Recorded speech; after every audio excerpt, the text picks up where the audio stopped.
오늘 우리 마태복음 26장 36절에서 46절 말씀을 가지고 우리 영적으로 깨어있는 삶이다 라는 제목으로 말씀을 전할 때, 여러분 지금은 우리가 코로나를 탓할 게 아니고 사업이 힘들다, 사업을 탓할 게 아니고, 여러분 환경을 탓할 게 아니고 내가 영적으로 깨어 있으면 돼요. 내가 영적으로 깨어 있으면 여러분 하나도 힘든 거 없어. 아멘.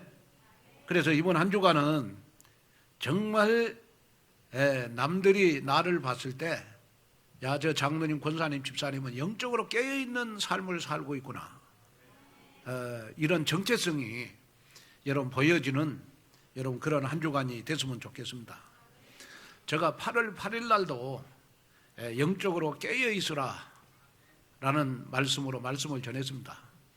특별히 마태복음을 강의해 가는 중에 지금 계속해서 하나님께서 말씀을 주시는 것이 뭐냐, 영적으로 깨어 있어서 참된 헌신을 해라 하는 말씀을 지금 마태복음을 강의하는 가운데 하나님이 우리 온누리교회에 주시고 있어요. 여러분 깨어 있어야 하나님의 말씀이 나의 말씀이 되는 줄로 믿습니다. 여기에 응답이 주역이 되는 그러한 여러분들이 됐으면 좋겠습니다. 특별히 우리가 2021년도에는 여러분 응답의 주역이 여러분 내가 돼야 될 줄로 믿습니다. 그러면 내가 응답의 주역이 되기 위해서 여러분들은 코로나 시대에 영적으로 깨어있는 삶을 살아야 돼요. 영적으로 깨어있는 사람이 여러분 우리는 237의 빛을 비추는 영적 통신망의 파수꾼이 될 수가 있고, 영적으로 깨어 있어야 치유의 빈 곳을 위해서 시공간 초월의 비밀을 아는 영적 의사가 될 수가 있고, 영적으로 깨어 있어야 우리는 영적 대사가 되어서 이탈 시대, 교회 이기 시대에 우리는 답을 가질 수 있는 영적 대통령이 내가 여러분 되어야 될 줄로 믿습니다.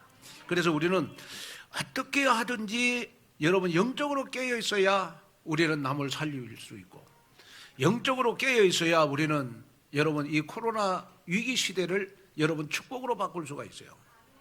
제가 요즘 운동을 좋아하니까 가끔 그 손흥민 선수가 뛰고 있는 유럽의 프리미어 축구 경기를 볼 때마다 굉장히 부러운 거 있어요. 뭐가 부럽냐? 손흥민 선수가 골 넣는 것보다 더 부러운 거 뭐냐? 6만 관중들이 여러분 다 마스크를 벗고 축구 경기를 관람을 해요.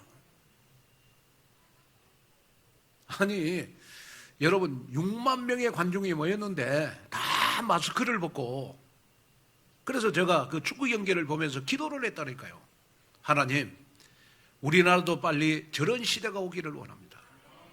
우리가 마음껏 마스크 벗고 예배드리는 시대가 올 줄로 믿습니다. 제가 하나님 앞에 기도한다니까요.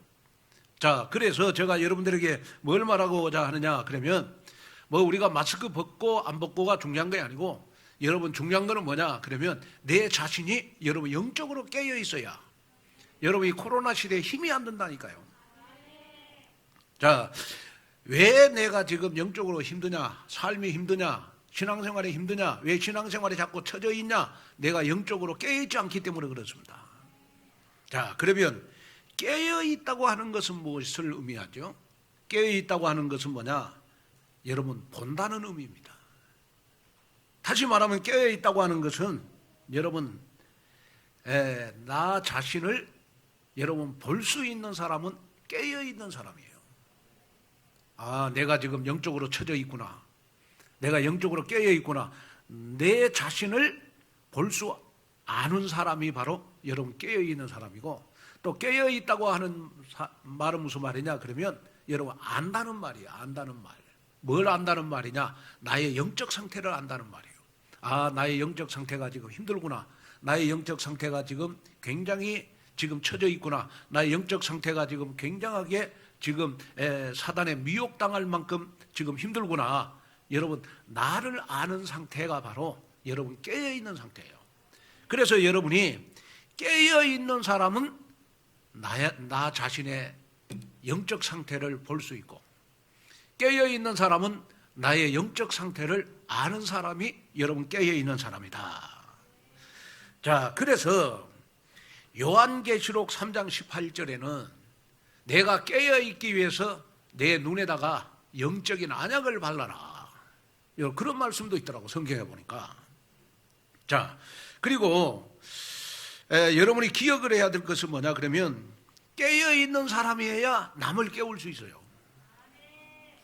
그리고 남을 깨우고 남을 깨우치기 위해서 우리는 먼저 나 자신이, 여러분 시편 50편 4절에 보니까 내 자신이 여러분 깨어있는 사람이 돼야 돼요. 그리고 깨어있는 사람만이 남을 리더할 수가 있고, 또 깨어있는 사람만이 영적 파수꾼이 될 수가 있고, 여러분 깨어있는 사람이 영적 의사고, 깨어있는 사람이 여러분 영적 대사고. 그래서 바울은 골로새서 4장 2절에 보니까 여러분 기도를 항상 힘쓰고 기도에 감사함으로 깨어있으라. 자, 바울은 24시간 여러분 깨어있는 삶을 어떻게 살았냐 그러면, 항상 24시 하나님 앞에 기도하고 24시 하나님 앞에 여러분 감사하는 삶으로 여러분 바울은 24시 깨어있는 삶을 살았어요. 자, 그리고 더 중요한 거는 뭐냐 그러면, 우리도 정말 내가 24시 깨어있는 삶을 살아야 되겠다. 그러면 깨어있는 삶을 살기 위해서 여러분들도 하나님 앞에 기도함으로 깨어있고, 여러분 정말 힘들고 어렵고 원망 불평할 일이 있지만은 감사함으로 깨어있는 여러분이 되라. 자, 그래서 깨어있는 사람만이 여러분 나의 믿음을 지킬 수가 있어요. 깨어있는 사람이어야 코로나 때 내 믿음을 지킬 수 있다니까요.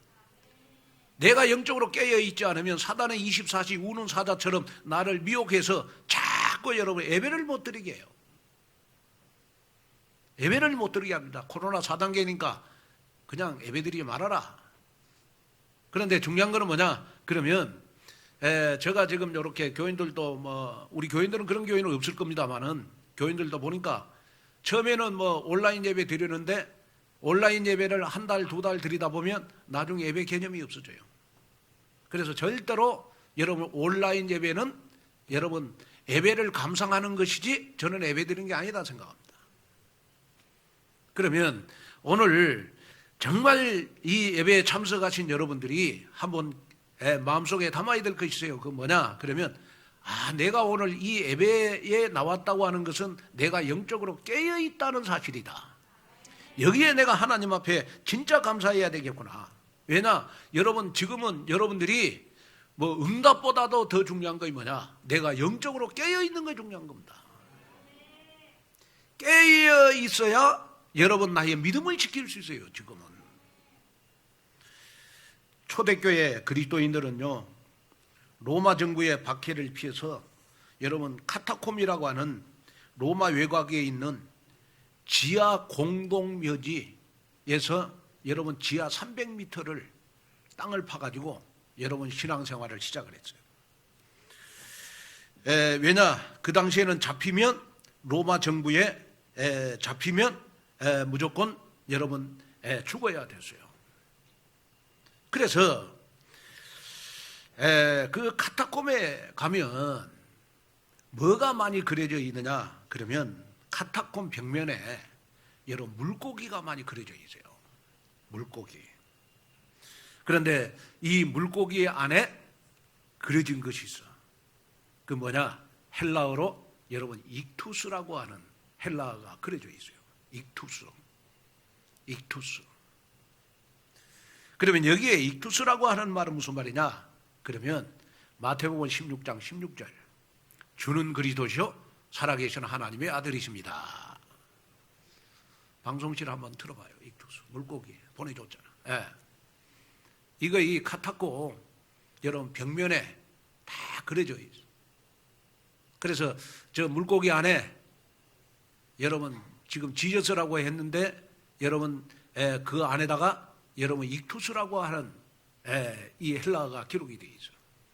그런데 그 익투스라고 하는 말이 바로 마태복음 16장 16절 주는 그리스도시요 살아계시는 하나님의 아들이십니다.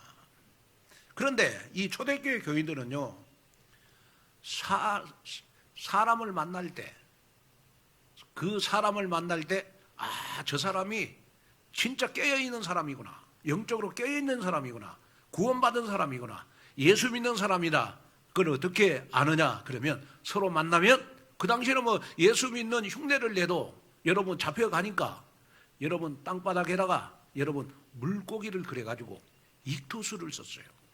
물고기를 딱 그리면 이 사람은 영적으로 깨어있는 사람이구나, 이 사람은 구원받은 사람이구나, 우리와 함께 지금 카타콤에서 신앙생활하는 사람이구나, 그러면서 인정을 해줬어요. 자, 인정을 해줬습니다. 자, 그런데 왜 카타콤의 신앙생활을 시작했던 초대교회 교인들은 여러분 그 사람이 예수 믿는 사람인지 구원받은 사람인지 깨어있는 사람인지 이걸 알기 위해서 물고기를 사용을 했겠습니까? 물고기를 사용한 이유 중에 하나는 뭐냐? 그러면 물고기 속에 여러분 깨어있으라고 하는 메시지가 있다는 거예요. 깨어있으라고 하는 여러분 메시지가 있다는 거예요. 자, 물고기는 여러분 잠을 잘 때도 눈을 감지 않아요. 제가 어릴 때 물고기 많이 잡아봤잖아요. 물고기는 죽을 때도 눈을 안 감아. 막 사람들이 막 사시미를 뜨고 해도 물고기는 절대로 죽을 때까지 눈을 안 감아요. 다시 말하면 여러분 물고기는 잠을 잘 때도 눈을 뜨고 죽을 때도 눈을 뜨고 죽어요. 그래서 이 초대교회 카타콤에 있는 이 교인들은요, 물고기를 딱 그려놓고 이 물고기를 어떻게 이 물고기를 보면서 메시지를 담았냐? 하나님, 나도 물고기처럼 깨어있는 신앙생활 하기를 원합니다. 로마의 박해로 어마어마한 핍박이 우리에게 있지만은 핍박 속에서도 내가 깨어있는 신앙 갖기를 원합니다. 그러면서 여러분 서로 물고기를 그려가면서 위로를 받고 물고기를 그리면서 영적으로 깨어있자라고 하면서 여러분 서로 신호를 보냈던 거예요. 자, 여러분 물고기는 강을 거슬러 올라서 여러분 물고기는 여러분이 잘 아는 바와 마찬가지로 폭포를 여러분 거슬러 올라가요. 그만큼 물고기는 여러분 힘이 있습니다. 다시 말하면 여러분 우리는 영적으로 잠자는 자의 상태로는 결코 우리가 코로나를 이길 수가 없어요. 여러분 코로나 이길 수 없기 때문에 우리는 코로나를 이길 수 있는 방법이 뭐냐? 그러면 여러분 하나님의 음성을 들어야 됩니다. 그 하나님의 음성이 뭐냐? 바로 시험에 들지 않기 위해서 깨어 있으라는 거예요. 여러분 우리는 코로나 때문에 시험에 들지 않기 위해서, 여러분 여러 가지 어려움 때문에 내가 시험 당하지 않기 위해서, 남에게 상처받지 않기 위해서 우리는 영적으로 깨어 있어야 될 이유가 우리에게 있는 것입니다. 이런 하나님의 음성을 오늘 듣는 그러한 여러분들이 되시기를 여러분 주님의 이름으로 축원을 드립니다. 그래서 오늘 본문은 유명한 예수님의 여러분 겟세마네 기도에 대한 내용이 오늘 본문의 내용이에요. 그래서 예수님께서 여러분 이 땅에 오신 궁극적인 목적이 뭡니까? 바로 우리를 구원하기 위해서 십자가를 지신 거 아니겠습니까? 그런데 여러분 예수님은 십자가 지시기 전날 우리 예수님께서 제자들에게 준 메시지가 뭐냐? 시험에 들지 않기 위해서 깨어서 기도해라. 우리 예수님은 여러분 오늘 밤이 지나면 내일 십자가에 십자가에 못 박히기 위해서 여러분 가룟 유다의 배반으로 인해서 예수님은 여러분 붙잡힌다니까요. 예수님이 십자가에 지시기 전날까지도 예수님은 제자들에게 주신 메시지가 뭐냐? 바로 시험에 들지 않기 위해서 깨어서 기도해라. 저는 이 메시지를 이렇게 받으면서 우리 온누리 교회에서 시험에 들지 않게 해서 가장 깨어서 기도해야 될 사람이 누구냐? 저는 김한권 목사라고 봅니다. 왜? 사단은요, 여러분 제일 먼저 목사를 공격해요. 그리고 두 번째로 우리 장로님들을 공격합니다. 그래서 장로님들도 여러분 시험에 들지 않기 위해서 장로님들 깨어서 기도하셔야 돼요. 어느 날 사단이 여러분 나의 영혼을, 영적인 축복을 다 뺏어갑니다. 그래서 어느 날 나의 영혼이 여러분 졸리게 되는 거예요. 나도 모르게 여러분 영혼이 졸린다니까요. 어느 날 교회만 오면 나의 영혼이 졸려. 그리고 하나님의 말씀을 못 듣게 하는 거예요. 여기에 여러분이 완전히 해방함을 얻어야 됩니다. 그래서 여러분이 가슴속에 정말로 담아야 될 것이 뭐냐? 하나님, 오늘 본문을 통해서 정말 내가 나의 신앙생활이 깨어있기 위한 신앙생활의 디자인을 하게 하여 주옵소서. 그래서 저는 여러분이 정말 영적으로 깨어있기 위해서요, 여러분 예배에 대한 준비만 조금 해도 여러분들의 신앙생활은 깨어있다고 봐요. 여러분이 조금만 좀 주일날 아침 일찍 오셔가지고 좀 찬송도 찾아놓고 여러분 성경도 좀 읽어보시고 예배에 집중할 수 있도록 미리미리 좀 화장실로 갔다 오시고 해가지고 여러분 미리미리 준비하시면 여러분 말씀에 집중이 된단 말이에요. 그러면 여러분 나의 신앙생활은 저절로 여러분 정말로 깨어있는 신앙생활이 될 수밖에 없다. 그래서 제가 요즘 저 혼자 기도할 때 그런 기도해요. 하나님, 정말 우리 교인들 예배 시간만이라도 말씀에 집중하기 위해서 핸드폰을 가방에다가 넣고 말씀에 집중할 수 있는 믿음을 주십시오. 왜? 핸드폰을 옆에 놔두면 자꾸 핸드폰에 눈이 간단 말이에요. 그러다 보니까 말씀을 듣는데 집중이 안 돼요. 그래서 여러분이 정말로 하나님 앞에 기도해서 하나님, 나의 영혼이 깨어있기 위해서 예배 시간만이라도 핸드폰을 가방에다가 여놓고 말씀을 듣는데 집중할 수 있도록 믿음을 주십시오. 여러분 이것도 여러분이 한번 기도해봐라. 그래서 정말 여러분 깨어있는 신앙생활을 디자인하는 여러분이 되시기를 주님의 이름으로 축원을 드립니다. 그래서 오늘 본문을 통해서 영적으로 깨어있는 여러분이 되셔가지고 24시간 정말 응답을 체험하고 25시 영혼의 응답 속으로 들어가는 여러분 되시기를 여러분 주님의 이름으로 축원을 드립니다. 자, 그러면 첫째, 영적으로 깨어있는 삶은 습관을 따라서 기도하는 삶입니다. 본문의 겟세마네는 감람산 기슭에 있는 동산이죠. 그래서 예수님께서는 이 겟세마네 동산에서 여러분 기도를 드린 후에 바로 붙잡히셨죠. 그래서 마태는 단순히 예수님께서 제자들과 함께 겟세마네 동산에서 기도하셨다고 표현을 했지만은 누가복음 22장 39절을 보면요. 자, 한번 읽어보겠습니다. 집중해서 시작.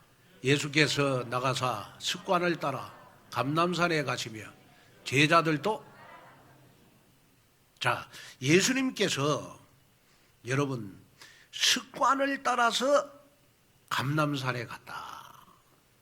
자, 이 말은 무슨 말입니까?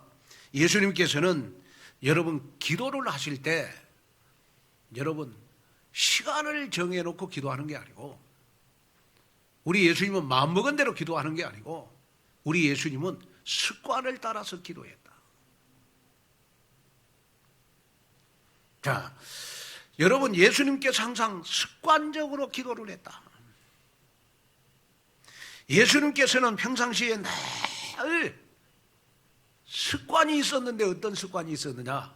여러분 기도하는 습관이 있었어요. 기도하는 습관. 여러분 나의 영혼을 깨우치는 가장 좋은 방법이 여러분 나만의 기도하는 습관이 있어야 됩니다. 그래서 여러분이 정말 아침에 눈을 뜨고 10분, 점심때 여러분 말씀을 묵상하는 시간 10분, 저녁에 잠자기 전에 여러분 10분, 하루에 30분만 여러분 기도를 내 생각 속에 각인시켜봐라. 다시 말하면 하루에 3번 여러분 짬을 내서 기도하는 습관을 가지면 어떤 일이 벌어지느냐? 여러분들은 절대로 졸 수도 없고 잠잘 수도 없고 영적으로 처져 있을 수가 없어요. 하나님이 날마다 여러분들에게 여러분 새 힘을 주시는 줄로 믿습니다. 여기에 주역이 되는 그러한 여러분들이 되시기를 주님의 이름으로 축원을 드립니다. 그래서 여러분들은 조용히 한번 생각해 봐요. 하나님, 내가 코로나 전에는 그래도 습관을 따라서 기도했는데 어느 날 코로나가 오고 나서부터는 나의 영혼이 지금 어떤 상태입니까? 나의 영혼을 깨우치기 위해서 나만의 기도하는 습관을 갖게 해 주십시오. 여러분 이런 기도를 한번 해보세요. 특별히 제가 봤을 때 새벽 예배 하신 분들은, 새벽 예배가 습관이 되신 분들은 보면 영적으로 항상 살아있잖아요. 새벽에 기도하시니까. 그러면 여러분들도 한번 보세요. 내가 새벽 예배 못하면 나는 하루에 30분이라도 하나님 앞에 기도하는 습관을 가져야 되겠다. 여러분 여기에 정말 결심하고 결심하는 그러한 여러분들이 되시기를 주님의 이름으로 축원을 드립니다. 그러면서 마태복음 26장 40절 41절에 보니까 제자들에게 오사 그 자는 것을 보고 베드로에게 말씀하시되 너희가 나와 함께 1시간도 깨어 있을 수 없더냐. 시험에 들지 않게 깨어서 기도하라. 마음에는 원이로되 육신이 약하더라. 집사님, 장로님 좀 기도 좀 하세요. 그러면 어떤 교회에서 그 장로님 목사님한테 대꾸를 했대요. 어떤 대꾸를 했느냐? 목사님, 나는 기도하고 싶어도 마음에는 원이 되는데 육신이 약해서 나는 기도를 할 수가 없습니다. 여러분 그렇게 대꾸를 했다는 소리를 제가 들었어요. 물론 여러분 마음에는 원이라도 육신이 약해서 여러분 기도의 습관을 못 가질 수도 있어요. 그러나 중요한 거는 뭐냐? 그러면 내가 걸을 수만 있으면 다 우리는 기도하는 습관 가질 수 있어요. 내가 여러분 숟가락들 힘만 있으면 우리는 다 여러분 기도에 여러분 습관을 가질 수 있어요. 그래서 여러분들이 정말 왜 우리는 기도의 습관을 가져야 되느냐? 시험에 들지 않기 위해서. 우리는 시험에 들지 않기 위해서 우리는 기도하는 습관을 가져야 된다. 그래서 여러분 예수님이 제자들에게 계속해서 너희들은 바로 지금 기도해야 될 시간표다. 너희들은 지금 깨어있을 시간표다. 예수님께서 제자들에게 2번, 3번 계속 강조를 해요. 그런데도 제자들은 예수님은 겟세마네 동산에서 기도하는데 제자들은 옆에서 잠자고 있어요. 예수님이 그 잠자는 그 제자들을 보고 여러분 어떻게 미래가 펼쳐질 것이 눈에 보였어요. 어떻게 미래가 펼쳐졌습니까? 제자들이 예수님 앞에 당당하게 얘기했어요. 우리는 예수님과 함께 죽을지언정 예수님을 결코 우리는 부인하지 않겠습니다. 제자들은 맹세까지 했어. 그 맹세에 가장 앞장섰던 사람이 누굽니까? 베드로입니다. 베드로. 그런데 이 베드로가 바로 예수님을 여러분 깨어있지 못했기 때문에 3번이나 부인을 했어요. 나는 결코 예수님을 떠나지 않겠습니다. 그렇게 맹세하고 결심했던 제자들, 예수님께서 대제사장이 보낸 무리에게 붙잡히자 자신들만 살겠다고 다 뿔뿔이 흩어졌어요. 깨어있어야 할 때 깨어있지 못하면 여러분 어느 순간 나도 사단에게 혹 가는 겁니다. 혹 가다 보면 사람이 여러분 이상한 사람으로 바뀌어져요. 더군다나 여러분 우리는 하나님의 자녀니까 누가 뭐라고 해도 우리는 여러분 영적으로 깨어 있어야 되잖아요. 영적으로 깨어 있는 방법 중에 하나가 뭐냐? 그러면 여러분 나만의 기도하는 습관을 가지고 있어야 된다. 내가 기도하는 습관을 가지고 있으면 사단이 나를 미혹해도 여러분 우리는 기도로 사단을 결박할 수가 있는 줄로 믿습니다. 그래서 오늘 본문을 통해서 예수님은 24시의 기도의 삶을 사셨지만은 제자들은 단지 예수님만 따라다녔지 영적으로 깨어있지를 못했어요. 여러분, 예수님만 따라다니는 교인 되지 말기를 바랍니다. 예배만 드리는 교인 되지 말기를 바랍니다. 여러분, 정말 신앙생활만 하는 여러분들이 되지 말고 영적으로 깨어있는 여러분이 되셔야 돼요. 코로나 시대에 여러분 영적으로 깨어있어야 될 줄로 믿습니다. 그래서 저는 여러분들에게 권장한 것이 뭐냐? 저와 여러분 24시 기도를 해야 되는 것이다. 그러면 24시 기도라고 하는 것은 뭐냐? 24시 무릎 꿇고 기도하는 게 아니고 항상 여러분들 생각과 마음속에 기도하고 싶은 마음이 항상 생기는 마음, 그거 24시 기도거든요. 문제가 왔다 염려하지 말고 내가 하나님 앞에 기도해야 되겠구나. 내가 영적으로 지금 너무 처져 있구나. 내가 깨어서 기도해야 되겠구나.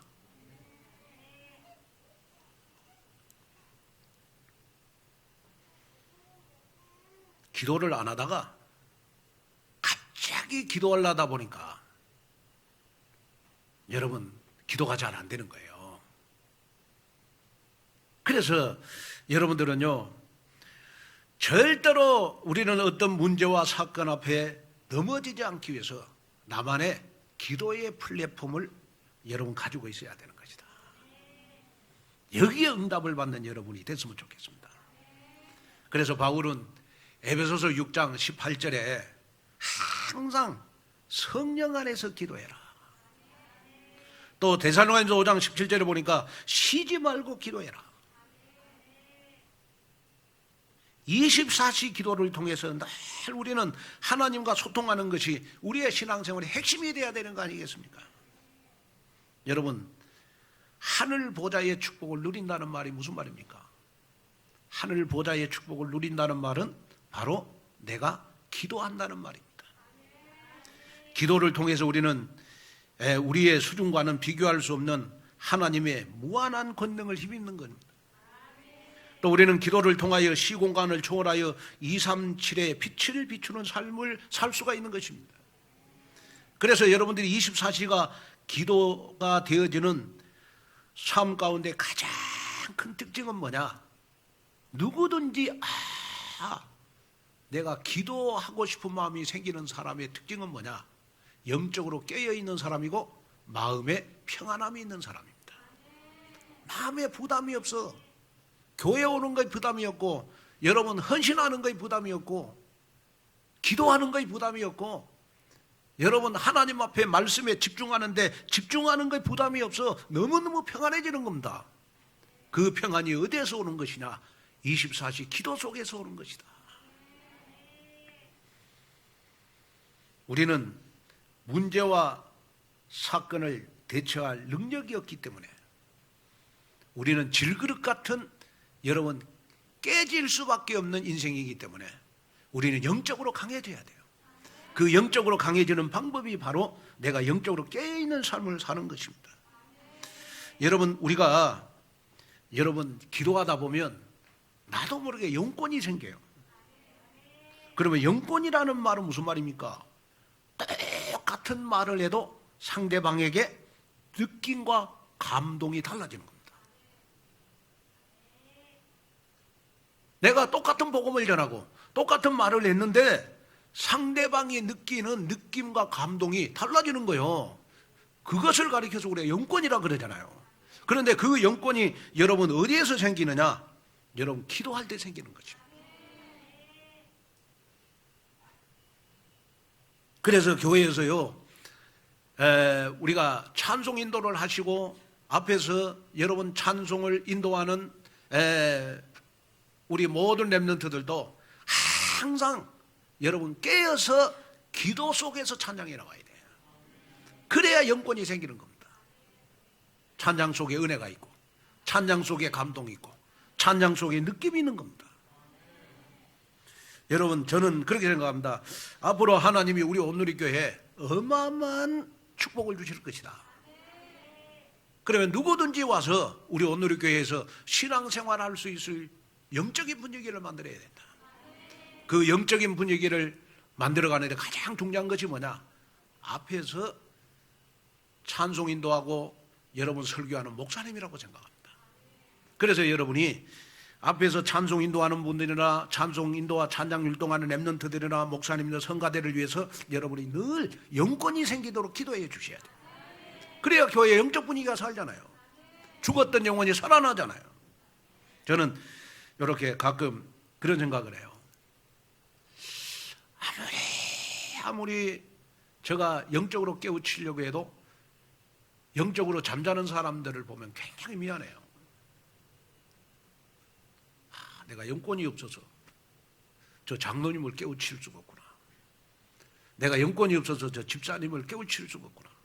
내가 영권이 없어서 저 권사님을 깨우칠 수가 없구나. 그럴 때 저 힘으로 안 되니까 제가 할 수 있는 거는 저 장로님, 권사님, 집사님을 위해서 기도하는 것밖에 없구나. 그런데 기도하다 보면 어느 날 영적으로 여러분 깨어 있어요.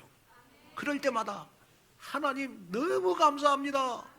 저 장로님 깨우쳐 주셔서 너무너무 감사합니다. 감사합니다. 감사합니다. 밥 안 먹어도 배가 불러. 그게 목회자의 심정입니다.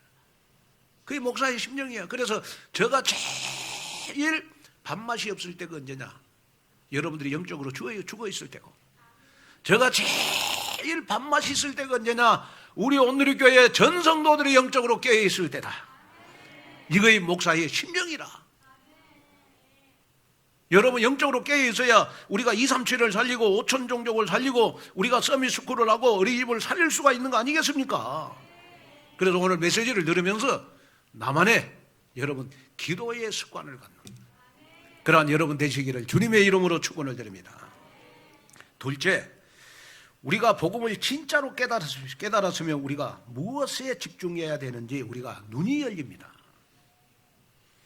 마태복음 26장 39절에 보니까 조금 나가서 얼굴을 땅에 대시고 엎드려 기도하여 이르시되 내 아버지여 만일 할만하시거든 이 잔을 내게서 지나가게 하옵소서. 그러나 나의 원대로 마옵시고 아버지의 원대로 하옵소서 하시고, 예수님께서는 지금 하나님의 뜻이 예수님이 십자가를 지심으로 창세기 3장의 모든 저주를 해결한 것에 있음을 아시고 조금도 동요함 없이 십자가의 길로 예수님은 나가시게 되는 것입니다.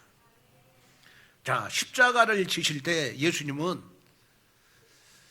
내가 이 십자가 지는 것이 너무너무 힘듭니다.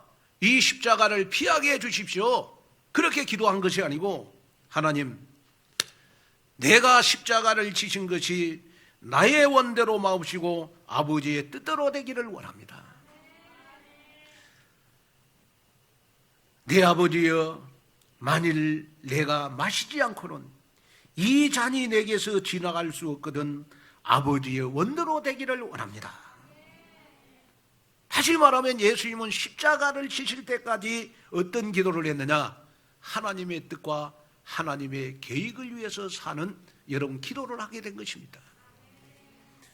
여러분, 우리가 진짜 복음을 깨달았으면 우리는 어떤 기도를 해야 되겠습니까? 하나님의 계획과 하나님의 뜻을 위해서 사는 기도를 해야 되는 것입니다. 다시 말하면 마태복음 6장 33절 너희는 먼저 그의 나라와 그의 의를 위해서 기도하라. 그리하면 이 모든 것을 다 너희에게 더하여 주시리라. 하나님, 정말 내가 한 영혼을 영접시키고 한 영혼을 교회화시키고 한 영혼을 제자화시키는 기도가 내 입에서 나오기를 원합니다. 그래서 내가 정말 복음을 가졌다면 정말 영혼 구원을 위해서 기도하는 그러한 내가 되게 해 주십시오. 특별히 우리 랩런트들은 복음을 진짜 우리 랩런트들이 깨닫다면 우리 랩런트들은 어디에 집중해야 되느냐? 나의 달란트를 놓고 기도해야 돼요. 내가 하고 싶은 거, 내가 원하는 거 말고 하나님이 내게 주신 달란트는 어떤 거의 달란트입니까? 여러분, 하나님이 내게 주신 달란트는 여러분 하나님이 나에게 주신 거, 그것이 달란트가 돼야 돼요. 하나님이 내게 주신 것이 뭐냐? 이걸 찾아서 여러분 하나님 앞에 드리는 것이 바로 여러분 하나님이 내게 주신 달란트 아니겠습니까?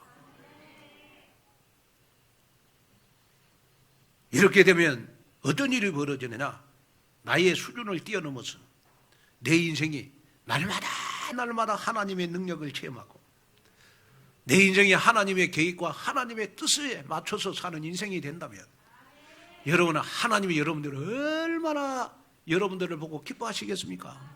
얼마나 축복하시겠습니까? 이것을 가리켜서 우리가 여러분 영적 서밋의 삶이다 이렇게 말을 하는 것입니다.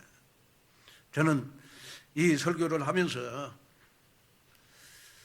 정말 여러분이 진짜 복음을 깨달았다면 우리 온누리교회는 우리 237 시작과 5천 종족 복음화의 시작을 해야 된다. 그 시작이 바로 뭐냐? 서밋스쿨이요 바로 어린이집이다.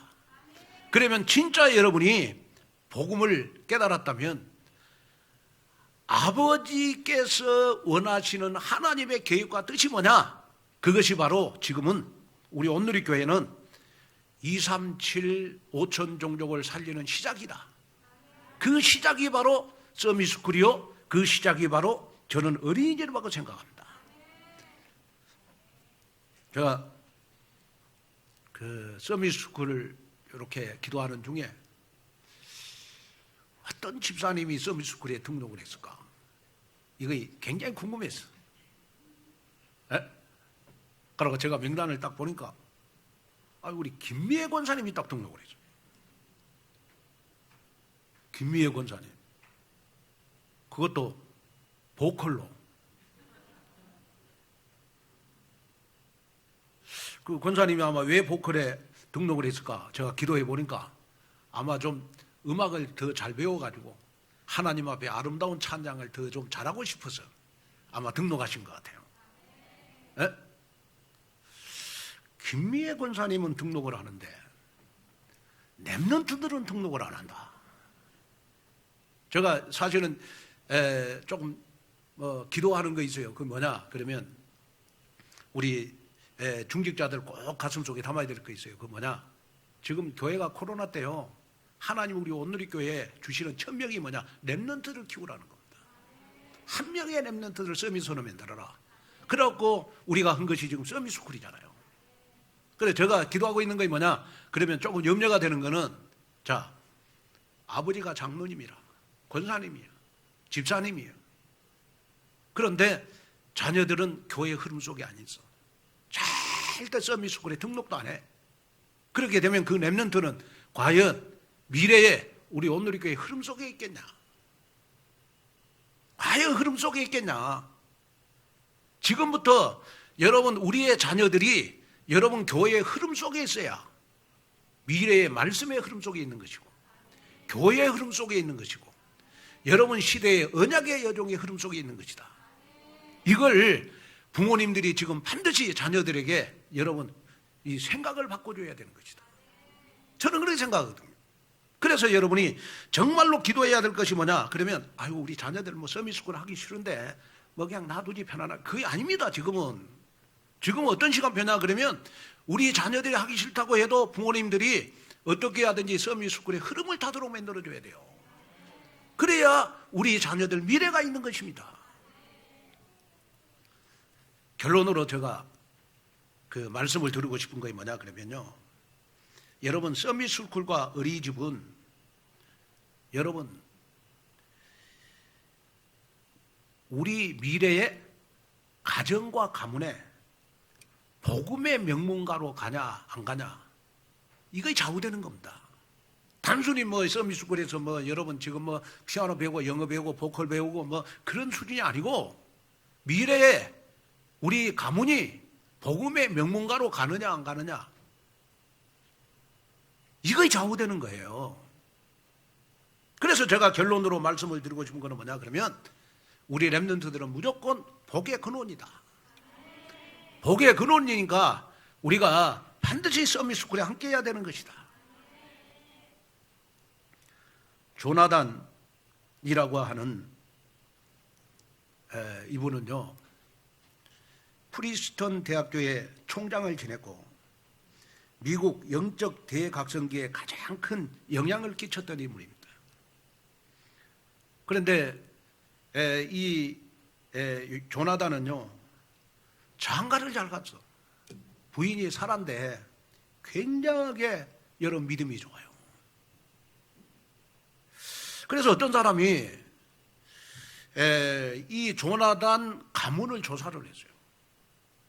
너무 교회를 사랑하고 너무 여러분 말씀을 잘 붙잡고 예배의 생명을 걸고 뭐든지 하나님의 계획과 뜻을 위해서 사는 이 가문은 뭔가 후손들이 잘 될 것이다. 그러고 후손들을 조사를 했다니까요. 그래가지고 후손들을 추적해가지고 그 가계를 연구를 했어요. 그래가지고 그 직계를 후손을 조사를 했는데 873명의 후손들을 조사를 했어. 그런데 놀라운 건 뭐냐? 대학 총장이 13명, 교수가 67명, 의사가 68명, 목회자, 선교사가 100명, 고급 장교가 75명, 저술가가 85명, 변호사가 139명, 판사가 33명, 차관급이 80명, 대도시 시장이 3명, 주지사가 3명, 하원의명이 3명, 상원의원이 2명, 미국 부통령이 1명이 나왔어요. 다시 말하면 조나단이라고 하는 이 한 사람 키웠더니 어느 정도 영향을 끼쳤냐? 873명의 후손들이 다 축복을 받았어. 그런데 조나단과 같이 어린 시절 때 교회 생활을 잘하다가 어느 날 교회를 떠나서 방탕한 생활을 하는 친구가 있었어요. 그 친구가 바로 맥스 주크라고 하는 친구입니다. 맥스 주크. 그런데 이 친구는 조나단과 같이 어릴 때 신앙생활을 그렇게 잘하다가 교회를 떠났어. 그리고 방탕한 생활을 했어. 그리고 그 결혼을 했는데 아내가 어떤 여자냐? 불신자였어. 불신 여성하고 결혼을 했어. 그래가지고 아마 조나단의 가계를 조사했던 그분이 맥스 주크의 후손들도 가계를 조사를 해봤어. 그랬더니 맥스 주크는 또 후손들을 너무 많이 낳았어. 몇 명을 낳느냐? 그러면 1292명을 낳았어. 그런데 그 중에 태어나자마자 사망한 후손이 309명, 거지가 310명, 불구자가 440명, 매춘부가 50명, 도둑놈이 60명, 살인자가 70명, 그 외에 별 볼 일 없는 사람 백수가 53명, 이런 조사가 나왔습니다. 여러분, 이 두 가계를 우리가 쭉 조사를 여러분 해보면서 느낀 것이 뭐냐? 그러면 조나단은 여러분 어릴 때부터 여러분 교회에서 생활을 했어. 그러나 맥스 주크는 어릴 때는 교회에서 생활을 했는데 나중에 커가면서 사춘기 맞이하면서 교회를 떠났어. 그런데 자손들을 놓고 나니까 자손들 그 가문에는요 하늘과 땅 차이로 여러분 엇갈림이 생겼어. 자, 여기에서 여러분이 꼭 가슴에 담아야 될 거 있어요. 여러분들 가문이 복음의 명문 가문 되고 싶거든. 여러분들 후대 천대까지 여러분들의 후손들이 축복을 받고 싶거든. 여러분, 우리 후손들 영적 서밋 만들자. 진짜 영적 서밋 만들자. 여러분, 지금요 우리가 서밋스쿨 하는 거는 여러분 그냥 교회에서 여러분 그냥 여러분 피아노 가르치고 영어 가르치고 그런 게 아니에요. 어릴 때부터 여러분 복음의 뿌리를 내리게 해주는 거. 그거 누구에게 어디까지 영향 가느냐? 우리 후손들 여러분 앞으로 천대까지 영향을 가요. 여기에 여러분이 가슴에 담아야 돼요. 우리 아들 한 명이 아니에요. 그 한 명이 나중에 결혼을 해가지고 여러분 1000명의 자손을 낳았을 때 여러분 그 후손들이 우리의 후손들 가문이 어떻게 되겠냐고요. 분명하게 교회를 떠나면 불신결혼할 것이고 불신결혼하면 결국은 여러분 하나님을 떠나다면 여러분 후손들이 잘 태어날 리가 없잖아요. 잘 될 리가 없잖아요. 오늘 이 말씀을 들으면서 여러분 정말로 가슴속에 품어야 될 게 있다. 우리 손자 한 명이 아니구나. 우리 자녀 한 명이 아니구나. 우리 가문과 연결되어 있는 것이 서밋스쿨이구나. 여기에 여러분 언약을 붙잡아요. 제가 좀 자랑을 하나 해야 될 것 같아요. 지금 우리 김기문 집사님 우리 딸 우리 도희가 서밋스쿨에 와 있어요. 근데 요즘요 얼굴이 막 제가 엘리베이터도 만나고 교회에서 있다 보니까 많이 만나잖아요. 야 얼굴이요 할 때는 얼마나 웃는 얼굴 바뀌어버렸는지. 야 저렇게 바뀔 수가 있냐 얼굴이. 야 참 감사하구나. 지금도 제가요 설교하는데 저 2층에서 지금 있거든요. 저 조명 이거 지금 스텝하고 있잖아요. 지금도 웃고 있어. 지금도 웃고 있어. 이 교회에서 생활한다 이거요 우리 후대들이 대단한 축복입니다 여러분. 아멘. 예를 들어서 뭐 또 우리 마지막으로 좀 하고 싶은 이야기가 뭐냐, 우리 이제 우리 김정희 권사님 우리 아들 찬양이잖아요. 찬양이는 아예 자석처럼 교회에 붙어 있어. 그러니까 다 가르쳐 줘. 우리 김진 사모님이 영어 가르쳐 주지. 여러분 뭐 공부할 수 있는 분위기 다 만들어 주지. 혼자 뭐 딱 우리 2층 서밋스쿨 비전홀에 딱 앉아갖고 시원하게 에어컨 켜놓고, 그것도 에어컨도 완전 새 에어컨이야. 구형이 아니야. 완전 신형이야.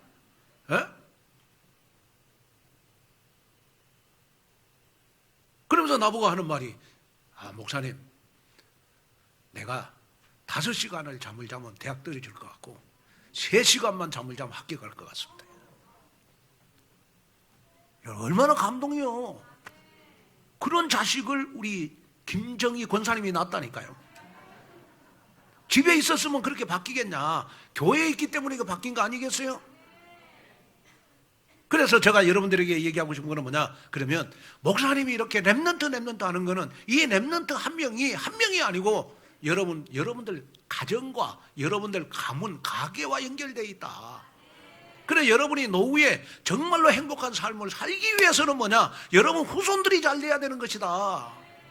이것이 저 가슴 속에 여러분 간절한 마음이에요. 그래서 서밋스쿨하는 것이고, 그래서 어린이집 하는 겁니다. 여기에 가슴을 두고 여러분 우리 영적으로 깨어 있어서 정말 우리 서밋스쿨 여러분 우리 랩런트들은 다 등록을 하시고, 정말 우리 어린이집을 위해서 우리 다음 주간 전교인들이 한번 영적으로 깨어 있어서 마음을 모아서 가장 여러분 최고의 인테리어를 할 수 있도록 여러분 한번 헌신 한번 해보자. 그래서 저는 일주일 동안 제가 그 기도를 했어요. 하나님, 제가 뭐 헌금을 얼마 하든지 1층에 어린이집은 인테리어를 하겠죠. 그러나 최고의 인테리어 할 수 있도록 하나님 나에게 물질을 주십시오. 그렇게 기도를 했더니 하나님이 저에게 물질을 주셨습니다. 그래서 아마 지금 준비하고 있습니다. 이렇게 하나님 이 물질을 가지고 최고의 시설을 할 수 있는 그러한 어린이집이 되게 해주십시오. 여러분들도 그 기도 한번 해보세요. 하나님, 내가 드리는 헌금으로 우리 1층의 어린이집이 최고의 시설을 갖추게 해주십시오. 그렇게 기도 한번 해보세요. 그럼 하나님이 아마 물질을 주실 거예요. 왜? 하나님은 렘넌트 사랑하거든요. 여기에 쓰임받아서 정말로 영적으로 깨어 있어서 모든 환경과 상황을 뛰어넘어 영적으로 깨어가지고 서밋스쿨과 어린이집 시작이 237 나라를 살리는 시작이라는 것을 영적인 눈을 뜨고 볼 수 있기를 주님의 이름으로 축원을 드립니다. 하나님의 은혜와 축복을 감사합니다. 도와주시고 인도하시고 역사하소서. 주의 귀한 은혜와 축복 속에 설 수 있도록 도와주시고, 영적으로 깨어 있어서 나를 보게 하시고, 영적으로 깨어 있어서 나를 알게 하여 주옵소서. 하나님, 다시 한번 나를 깨우쳐 주시옵소서. 나를 깨우쳐 주시되 정말 목사님이 나만 보는 메시지가 나오도록 나를 깨워 주시옵소서. 목사님이 나만 앉아 있으면 메시지가 나오도록 하나님 나를 영적으로 깨워 주옵소서. 예수님의 이름으로 간절히 축복 기도하옵나이다.